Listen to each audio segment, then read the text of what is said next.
मेरे प्यारे देशवासियों, नमस्कार। आज मन की बात का 100वां एपिसोड है। मुझे आप सबकी हजारों चिट्ठियां मिली हैं, लाखों संदेश मिले हैं और मैंने कोशिश की है कि ज्यादा से ज्यादा चिट्ठियों को पढ़ पाऊं, देख पाऊं, संदेशों को जरा समझने की कोशिश करूं। आपके पत्र पढ़ते हुए कई बार मैं भावुक हुआ, भावनाओं से भर गया, भावनाओं में बह गया और खुद को फिर संभाल भी लिया। आपने मुझे मन की बात के 100वें एपिसोड पर बधाई दी है, लेकिन मैं सच्चे दिल से कहता हूं, दरअसल बधाई के पात्र तो आप सभी मन की बात के श्रोता हैं, हमारे देशवासी हैं। मन की बात कोटि कोटि भारतीयों के मन की बात है, उनकी भावनाओं का प्रकटीकरण है। साथियों, 3 अक्टूबर 2014 विजयादशमी का वो पर्व था और हम सब ने मिलकर विजयादशमी के दिन मन की बात की यात्रा शुरू की थी। विजयादशमी यानी बुराई पर अच्छाई की जीत का पर्व। मन की बात भी देशवासियों की अच्छाइयों का, सकारात्मकता का एक अनोखा पर्व बन गया है। एक ऐसा पर्व जो हर महीने आता है, जिसका इंतजार हम सभी को होता है। हम इसमें पॉजिटिविटी को सेलिब्रेट करते हैं, हम इसमें पीपल्स पार्टिसिपेशन को भी सेलिब्रेट करते हैं। कई बार यकीन नहीं होता कि मन की बात को इतने महीने और इतने साल गुजर गए। हर एपिसोड अपने आप में खास रहा। हर बार नए उदाहरणों की नवीनता, हर बार देशवासियों की नई सफलताओं का विस्तार। मन की बात में पूरे देश के कोने कोने से लोग जुड़े, हर आयु वर्ग के लोग जुड़े। बेटी बचाओ बेटी पढ़ाओ की बात हो, स्वच्छ भारत आंदोलन हो, खादी के प्रति प्रेम हो या प्रकृति की बात, आजादी का अमृत महोत्सव हो या फिर अमृत सरोवर की बात। मन की बात जिस विषय से जुड़ा वो जन आंदोलन बन गया और आप लोगों ने बना दिया। जब मैंने तत्कालीन अमेरिकी राष्ट्रपति बराक ओबामा के साथ साझा मन की बात की थी, तो इसकी चर्चा पूरे विश्व में हुई थी। साथियों, मन की बात मेरे लिए तो दूसरों के गुणों की पूजा करने की तरह ही रहा है। मेरे एक मार्गदर्शक थे, श्री लक्ष्मण राव जी इनामदार। हम उनको वकील साहब कहा करते थे। वो हमेशा कहते थे कि हमें दूसरों के गुणों की पूजा करनी चाहिए। सामने कोई भी हो, आपके साथ का हो, आपका विरोधी हो, हमें उसके अच्छे गुणों को जानने का, उनसे सीखने का प्रयास करना चाहिए। उनकी इस बात ने मुझे हमेशा प्रेरणा दी है। मन की बात दूसरों के गुणों से सीखने का बहुत बड़ा माध्यम बन गई है। मेरे प्यारे देशवासियों, इस कार्यक्रम ने मुझे कभी भी आपसे दूर नहीं होने दिया। मुझे याद है, जब मैं गुजरात का मुख्यमंत्री था तो वहां सामान्य जन से मिलना जुलना स्वाभाविक रूप से हो ही जाता था। मुख्यमंत्री का कामकाज और कार्यकाल ऐसा ही होता है, मिलने जुलने के अवसर बहुत मिलते रहते हैं। लेकिन 2014 में दिल्ली आने के बाद मैंने पाया कि यहाँ का जीवन तो बहुत ही अलग है। काम का स्वरूप अलग, दायित्व अलग, स्थितियां परिस्थितियों के बंधन, सुरक्षा का तामझाम, समय की सीमा।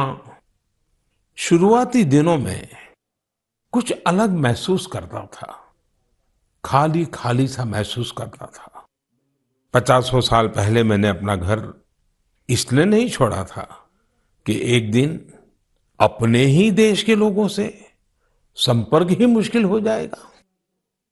जो देशवासी मेरा सब कुछ है, मैं उनसे ही कट करके जी नहीं सकता था। मन की बात ने मुझे इस चुनौती का समाधान दिया, सामान्य मानवी से जुड़ने का रास्ता दिया। पदभार और प्रोटोकॉल व्यवस्था तक ही सीमित रहा और जनभाव कोटि कोटि जनों के साथ मेरे भाव विश्व का अटूट अंग बन गया। हर महीने मैं देश के लोगों के हजारों संदेशों को पढ़ता हूं। हर महीने में देशवासियों के एक से एक अद्भुत स्वरूप के दर्शन करता हूं।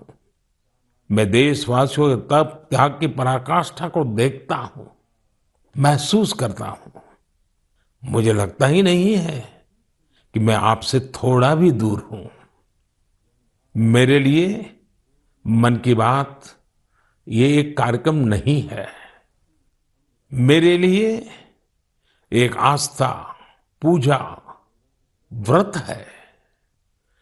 जैसे लोग ईश्वर की पूजा करने जाते हैं तो प्रसाद की थाल लाते हैं, मेरे लिए मन की बात ईश्वर रूपी जनता जनार्दन के चरणों में प्रसाद की थाल की तरह है। मन की बात मेरे मन की आध्यात्मिक यात्रा बन गया है। मन की बात स्व से समष्टि की यात्रा है। मन की बात अहम से वयम की यात्रा है। यह तो मैं नहीं तू ही इसकी संस्कार साधना है। आप कल्पना करिए, मेरा कोई देशवासी 40-40 साल से निर्जन पहाड़ी और बंजर जमीन पर पेड़ लगा रहा है। कितने ही लोग 30-30 साल से जल संरक्षण के लिए बावड़ियां और तालाब बना रहे हैं, उसकी साफ सफाई कर रहे हैं। कोई 25-30 साल से निर्धन बच्चों को पढ़ा रहा है, कोई गरीबों की इलाज में मदद कर रहा है। कितनी ही बार मन की बात में इनका जिक्र करते हुए मैं भावुक हो गया हूं। आकाशवाणी के साथियों को कितनी ही बार इसे फिर से रिकॉर्ड करना पड़ा है। आज पिछला कितना ही कुछ आंखों के सामने आए जा रहा है। देशवासियों के इन प्रयासों ने मुझे लगातार खुद को खपाने की प्रेरणा दी है। साथियों, मन की बात में जिन लोगों का हम जिक्र करते हैं, वे सब हमारे हीरोज हैं, जिन्होंने इस कार्यक्रम को जीवंत बनाया है। आज जब हम 100वें एपिसोड के पड़ाव पर पहुंचे हैं, तो मेरी ये भी इच्छा है कि हम एक बार फिर इन सारे हीरोज के पास जाकर उनकी यात्रा के बारे में जानें। आज हम कुछ साथियों से बात भी करने की कोशिश करेंगे। मेरे साथ जुड़ रहे हैं हरियाणा के भाई सुनील जगलान जी। सुनील जगलान जी का मेरे मन पर इतना प्रभाव इसलिए पड़ा क्योंकि हरियाणा में जेंडर रेशियो पर काफी चर्चा होती थी और मैंने भी बेटी बचाओ बेटी पढ़ाओ का अभियान हरियाणा से ही शुरू किया था। और इसी बीच जब सुनील जी के सेल्फी विद डॉटर कैंपेन पर मेरी नजर पड़ी तो मुझे बहुत अच्छा लगा। मैंने भी उनसे सीखा और इसे मन की बात में शामिल किया। देखते ही देखते सेल्फी विद डॉटर एक ग्लोबल कैंपेन में बदल गया और इसमें मुद्दा सेल्फी नहीं थी, टेक्नोलॉजी नहीं थी, इसमें डॉटर को, बेटी को प्रमुखता दी गई थी। जीवन में बेटी का स्थान कितना बड़ा होता है, इस अभियान से यह भी प्रकट हुआ। ऐसे ही अनेकों प्रयासों का परिणाम है कि आज हरियाणा में जेंडर रेशियो में सुधार आया है। आइए आज सुनील जी से ही कुछ गप मार लेते हैं। नमस्कार सुनील जी। नमस्कार सर। मेरी खुशी बहुत बढ़ गई है सर आपकी आवाज सुनकर। Sunil ji, selfie with daughter हर किसी को याद है। अब जब इसकी फिर चर्चा हो रही है तो आपको कैसा लग रहा है? प्रधानमंत्री जी, ये असल में आपने जो हमारे प्रदेश हरियाणा से पानीपत की चौथी लड़ाई बेटियों के चेहरे पे मुस्कुराहट लाने के लिए शुरू की थी, जिसे आपके नेतृत्व में पूरे देश ने जीतने की कोशिश की है, तो वाकई ये मेरे लिए और हर बेटी के पिता और बेटियों को चाहने वालों के लिए बहुत बड़ी बात है। सुनील जी, अब आपकी बिटिया कैसी है? आजकल क्या कर रही है?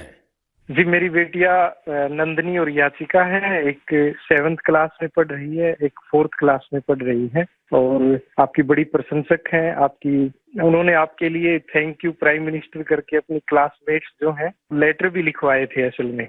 वाह वाह वाह वाह अच्छा, बिटिया को आप मेरा और मन की बात के श्रोताओं का खूब सारा आशीर्वाद दीजिए।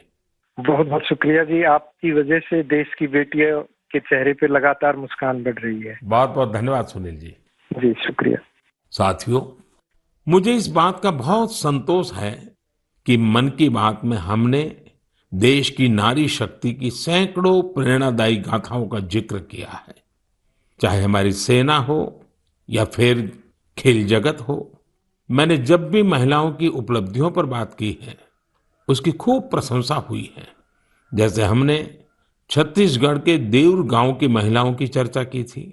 ये महिलाएं स्वयं सहायता समूहों के जरिए गांव के चौराहों, सड़कों और मंदिरों की सफाई के लिए अभियान चलाती हैं।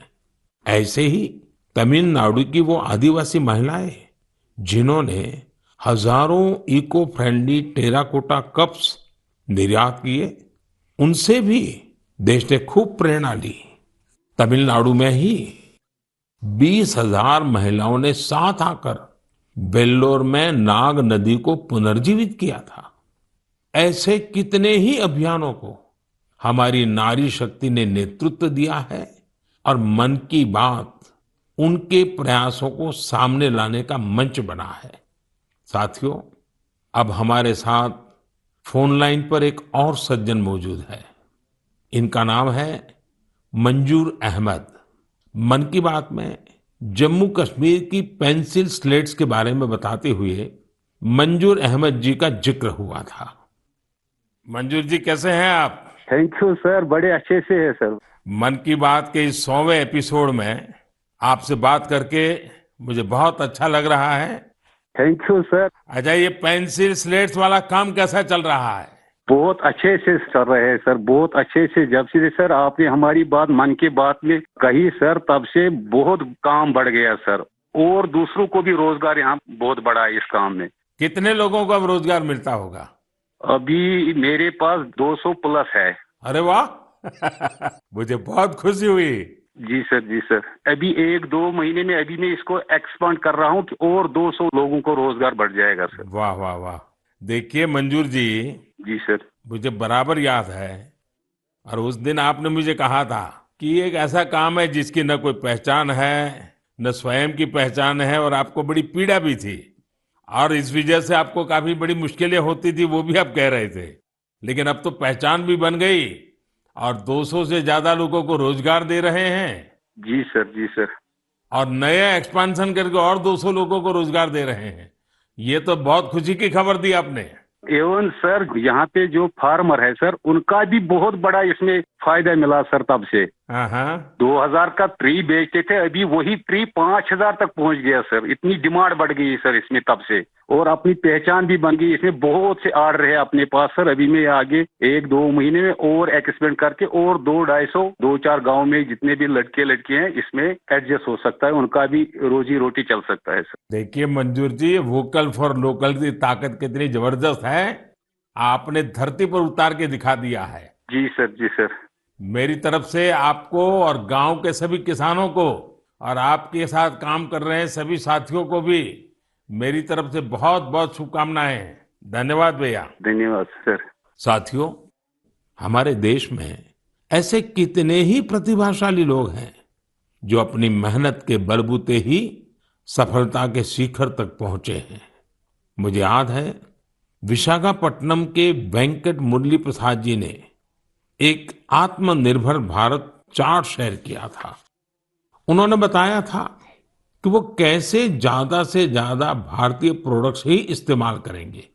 जब बेतिया के प्रमोद जी ने एलईडी बल्ब बनाने की छोटी यूनिट लगाई, या गढ़ मुक्तेश्वर के संतोष जी ने मैट्स बनाने का काम किया, मन की बात ही उनके उत्पादों को सबके सामने लाने का माध्यम बना। हमने मेक इन इंडिया के अनेक उदाहरणों से लेकर स्पेस स्टार्टअप्स तक की चर्चा मन की बात में की है। साथियों, आपको याद होगा, कुछ एपिसोड पहले मैंने मणिपुर की बहन विजय शांति देवी जी का भी जिक्र किया था। विजय शांति जी कमल के रेशों से कपड़े बनाती हैं। मन की बात में उनके इस अनोखे इको फ्रेंडली आइडिया की बात हुई तो उनका काम और पॉपुलर हो गया। आज विजय शांति जी फोन पर हमारे साथ हैं। नमस्ते Vijay Shanti ji, how are you? Sir, I am fine. And how is your work going on? Sir, still working along with my 30 women. In such a short period you have reached 30% team. Yes, sir. This year also more expand with 100 women in my area. So your target is 100 women. Yeah, 100 women. And now people are familiar with this lotus stem fiber. Yes, sir. Everyone know from Man Ki Baat program all over India. So now it's very popular. Yes, sir. From Prime Minister Man Ki Baat program, everyone knows about the lotus fiber. So now you got the market also. Yes, sir. I have got a market from USA also. They want to buy in bulk in large quantities. But I want to give from this year to send the US also. So now you are exporter. Yes, sir. From this year, I export our product made in India, lotus fiber. So when I say vocal for local and now local for global. Yes, sir. I want to reach my product all over the globe of world. So congratulations and wish you best luck. Thank you, sir. Thank you. Thank you Vijay Shanti. Thank you, sir. साथियों, मन की बात की एक और विशेषता रही है। मन की बात के जरिए कितने ही जन आंदोलन ने जन्म भी लिया है और गति भी पकड़ी है। जैसे हमारे खिलौने, हमारी टॉय इंडस्ट्री को फिर से स्थापित करने का मिशन मन की बात से ही तो शुरू हुआ था। भारतीय नस्ल के श्वान, हमारे देशी डॉग्स, उसको लेकर जागरूकता बढ़ाने की शुरुआत भी तो मन की बात से ही की थी। हमने एक और मुहिम शुरू की थी कि हम गरीब छोटे दुकानदारों से मोलभाव नहीं करेंगे, झगड़ा नहीं करेंगे। जब हर घर तिरंगा मुहिम शुरू हुई, तब भी मन की बात ने देशवासियों को इस संकल्प से जोड़ने में खूब भूमिका निभाई। ऐसे हर उदाहरण समाज में बदलाव का कारण बने हैं।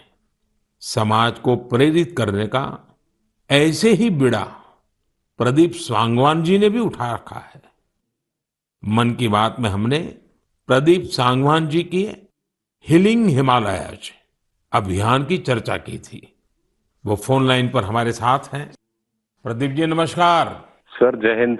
जय हिंद, जय हिंद भैया। कैसे हैं आप? सर बहुत बढ़िया, आपकी आवाज सुन के और भी अच्छी। आपने हिमालय को हील करने को सोची। हाँ जी सर। अभियान भी चलाया। आजकल आपका कैंपेन कैसा चल रहा है? सर बहुत अच्छा चल रहा है। 2020 से ऐसा मानिए कि जितना काम हम 5 साल में करते थे, अब वो 1 साल में ही हो जाता है। अरे वाह। हाँ जी सर। शुरुआत बहुत नर्वस हुई थी, बहुत डर था इस बात को लेके कि जिंदगी भर ये कर पाएंगे नहीं कर पाएंगे, पर थोड़ा सपोर्ट मिला और 2020 तक हम बहुत स्ट्रगल भी कर रहे थे। ऑनेस्टली लोग बहुत कम जुड़ रहे थे, बहुत सारे ऐसे लोग थे जो कि सपोर्ट नहीं कर पा रहे थे, हमारी मुहिम को इतना तवज्जो भी नहीं दे रहे थे। बट 2020 के बाद जब मन की बात में जिक्र हुआ, उसके बाद बहुत सारी चीजें बदल गई। मतलब पहले हम साल में 6-7 क्लीनिंग ड्राइव कर पाते थे, 10 क्लीनिंग ड्राइव कर पाते थे। आज की डेट में हम डेली बेसिस पे 5 टन कचरा इकट्ठा करते हैं अलग अलग लोकेशन से। अरे वाह। मन की बात में जिक्र होने के बाद आप सर बिलीव करें मेरी बात को कि मैं ऑलमोस्ट गिव अप करने की स्टेज पे था एक टाइम पे, और उसके बाद फिर बहुत सारा बदलाव आया मेरे जीवन में और चीजें इतनी स्पीड अप हो गई कि जो चीजें हमने सोची नहीं थी। सो आई एम रियली थैंकफुल कि पता नहीं कैसे हमारे जैसे लोगों को आप ढूंढ लेते हैं, कौन इतनी दूर दराज एरिया में काम करता है, हिमालय के क्षेत्र में जाके बैठ के हम काम कर रहे हैं, सॉल्टिट्यूड पे काम कर रहे हैं, वहां पे आपने ढूंढा हमें, हमारे काम को दुनिया के सामने लेके आए। तो मेरे लिए बहुत इमोशनल मोमेंट था तब भी और आज भी कि मैं हमारे देश के जो प्रथम सेवक हैं उनसे मैं बातचीत कर पा रहा हूँ। मेरे लिए इससे बड़ी सौभाग्य की बात नहीं हो सकती। प्रदीप जी, आप तो हिमालय की चोटियों पर सच्चे अर्थ में साधना कर रहे हैं और मुझे पक्का विश्वास है अब आपका नाम सुनते ही लोगों को याद आ जाता है कि आप कैसे पहाड़ों की स्वच्छता अभियान में जुड़े हैं। हाँ जी सर। और जैसा आपने बताया कि अब तो बहुत बड़ी टीम बनती जा रही है और आप इतनी बड़ी मात्रा में डेली काम कर रहे हैं। हाँ जी सर। और मुझे पूरा विश्वास है कि आपके इन प्रयासों से, उसकी चर्चा से अब तो कितने ही पर्वतारोही स्वच्छता से जुड़े फोटो पोस्ट करने लगे हैं। हाँ जी सर, बहुत। ये अच्छी बात है। आप जैसे साथियों के प्रयास के कारण waste is also a wealth, ये लोगों के दिमाग में अब स्थिर हो रहा है और पर्यावरण की भी रक्षा हो रही है और हिमालय का जो हमारा गर्व है उसको संभालना, संवारना वो सामान्य मानवी जुड़ रहा है। प्रदीप जी, बहुत अच्छा लगा मुझे। बहुत बहुत धन्यवाद भैया। Thank you sir, thank you so much. जय हिंद।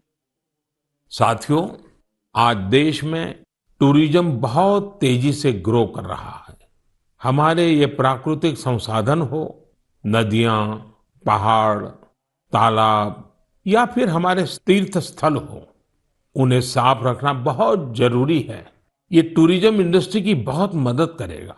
पर्यटन में स्वच्छता के साथ साथ हमने इनक्रेडिबल इंडिया मूवमेंट की भी कई बार चर्चा की है। इस मूवमेंट से लोगों को पहली बार ऐसे कितनी जगहों के बारे में पता चला जो उनके आसपास ही थे। मैं हमेशा ही कहता हूं कि हमें विदेशों में टूरिज्म पर जाने से पहले हमारे देश के कम से कम 15 टूरिस्ट डेस्टिनेशन पर जरूर जाना चाहिए। और यह डेस्टिनेशन जिस राज्य में आप रहते हैं वहां के नहीं होने चाहिए, आपके राज्य से बाहर किसी अन्य राज्य के होने चाहिए। ऐसे ही हमने स्वच्छ सियाचिन, सिंगल यूज प्लास्टिक और ई वेस्ट जैसे गंभीर विषयों पर भी लगातार बात की है। आज पूरी दुनिया पर्यावरण के जिस इशू को लेकर इतना परेशान है, उसके समाधान में मन की बात का ये प्रयास बहुत अहम है। साथियों, मन की बात को लेकर मुझे इस बार एक और खास संदेश यूनेस्को की डीजी ऑद्रे ऑजुले का आया है। उन्होंने सभी देशवासियों को 100 एपिसोड की इस शानदार जर्नी के लिए शुभकामनाएं दी हैं। साथ ही उन्होंने कुछ सवाल भी पूछे हैं। आइए पहले यूनेस्को की डीजी के मन की बात सुनते हैं। Namaste, Excellency, dear Prime Minister. On behalf of UNESCO, I thank you for this opportunity to be part of the 100th episode of the Man Ki Baat radio broadcast. UNESCO and India have a long common history. We have very strong partnerships together in all areas of our mandate: education, science, culture, and information. And I would like to take this opportunity today to talk about the importance of education. UNESCO is working with its member states to ensure that everyone in the world has access to quality education by 2030. With the largest population in the world, could you please explain the Indian way to achieving this objective? UNESCO also works to support culture and protect heritage. And India is chairing the G20 this year. World leaders will be coming to Delhi for this event. Excellency, how does India want to put culture and education at the top of the international agenda? I once again thank you for this opportunity and convey my very best wishes through you to the people of India. À bientôt. Merci beaucoup. Thank you, Excellency. I am happy to interact with you in the 100th Man Ki Baat program. I am also happy that you have raised the important issues of education and culture.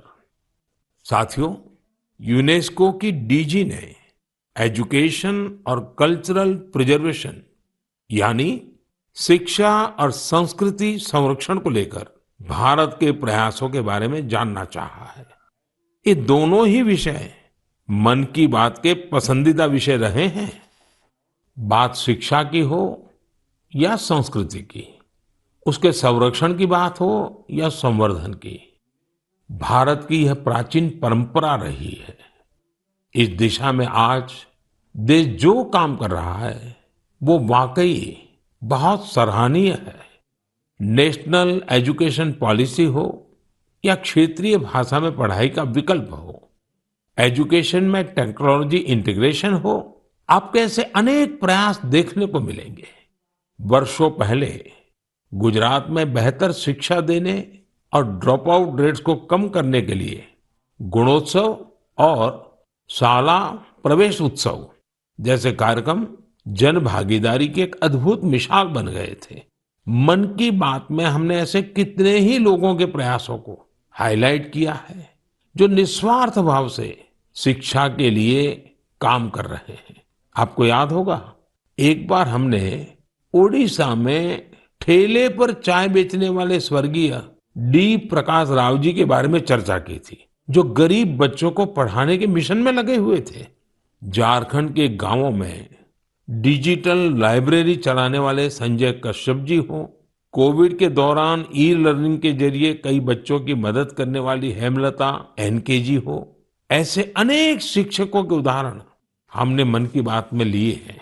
हमने cultural preservation के प्रयासों को भी मन की बात में लगातार जगह दी है। लक्षद्वीप का कुम्मेल ब्रदर्स चैलेंजर्स क्लब हो या कर्नाटका के क्वेमश्री जी कला चेतना जैसे मंच हो, देश के कोने कोने से लोगों ने मुझे चिट्ठी लेकर ऐसे उदाहरण भेजे। हमने उन 3 कॉम्पिटिशन्स को लेकर भी बात की थी जो देशभक्ति पर गीत, लोरी और रंगोली से जुड़े थे। आपको ध्यान होगा, एक बार हमने देश भर के स्टोरी टेलर्स से स्टोरी टेलिंग के माध्यम से शिक्षा की भारतीय विधाओं पर चर्चा की थी। मेरा अटूट विश्वास है कि सामूहिक प्रयास से बड़ा बदलाव लाया जा सकता है। इस साल हम जहां आजादी के अमृतकाल में आगे बढ़ रहे हैं, वहीं G20 की अध्यक्षता भी कर रहे हैं। यह भी एक वजह है कि एजुकेशन के साथ साथ डाइवर्स ग्लोबल कल्चर्स को समृद्ध करने के लिए हमारा संकल्प और मजबूत हुआ है। मेरे प्यारे देशवासियों, हमारे उपनिषदों का एक मंत्र सदियों से हमारे मानस को प्रेरणा देता आया है, चरैवेति चरैवेति चरैवेति, चलते रहो चलते रहो चलते रहो। आज हम इसी चरैवेति चरैवेति की भावना के साथ मन की बात का 100वां एपिसोड पूरा कर रहे हैं। भारत के सामाजिक ताने बाने को मजबूती देने में मन की बात किसी भी माला के धागे की तरह है जो हर मनके को जोड़े रखता है। हर एपिसोड में देशवासियों के सेवा और सामर्थ्य ने दूसरों को प्रेरणा दी है। इस कार्यक्रम में हर देशवासी दूसरे देशवासी की प्रेरणा बनता है। एक तरह से मन की बात का हर एपिसोड अगले एपिसोड के लिए जमीन तैयार करता है। मन की बात हमेशा सद्भावना, सेवा भावना और कर्तव्य भावना से ही आगे बढ़ा है। आजादी के अमृत काल में यही पॉजिटिविटी देश को आगे ले जाएगी, नई ऊंचाई पर ले जाएगी।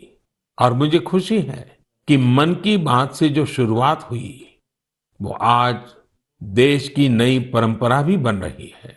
एक ऐसी परंपरा जिसमें हमें सबका प्रयास की भावना के दर्शन होते हैं। साथियों, मैं आज आकाशवाणी के साथियों को भी धन्यवाद दूंगा जो बहुत धैर्य के साथ इस पूरे कार्यक्रम को रिकॉर्ड करते हैं। वो ट्रांसलेटर्स जो बहुत ही कम समय में बहुत तेजी के साथ मन की बात का विभिन्न क्षेत्रीय भाषाओं में अनुवाद करते हैं, मैं उनका भी आभारी हूं। मैं दूरदर्शन के और माय गॉव के साथियों को भी धन्यवाद देता हूं। देश भर के टीवी चैनल्स, इलेक्ट्रॉनिक मीडिया के लोग जो मन की बात को बिना कॉमर्शियल ब्रेक के दिखाते हैं, उन सभी का मैं आभार व्यक्त करता हूं। और आखिरी में मैं उनका भी आभार व्यक्त करूंगा जो मन की बात की कमान संभाले हुए हैं, भारत के लोग, भारत में आस्था रखने वाले लोग। ये सब कुछ आपकी प्रेरणा और ताकत से ही संभव हो पाया है। साथियों, वैसे तो मेरे मन में आज इतना कुछ कहने को है कि समय और शब्द दोनों कम पड़ रहे हैं, लेकिन मुझे विश्वास है कि आप सब मेरे भावों को समझेंगे, मेरी भावनाओं को समझेंगे। आपके परिवार के ही एक सदस्य के रूप में मन की बात के सहारे आपके बीच में रहा हूं, आपके बीच में रहूंगा। अगले महीने हम एक बार फिर मिलेंगे, फिर से नए विषयों और नई जानकारियों के साथ देशवासियों की सफलताओं को सेलिब्रेट करेंगे। तब तक के लिए मुझे विदा दीजिए और अपना और अपनों का खूब ख्याल रखिए। बहुत बहुत धन्यवाद। नमस्कार।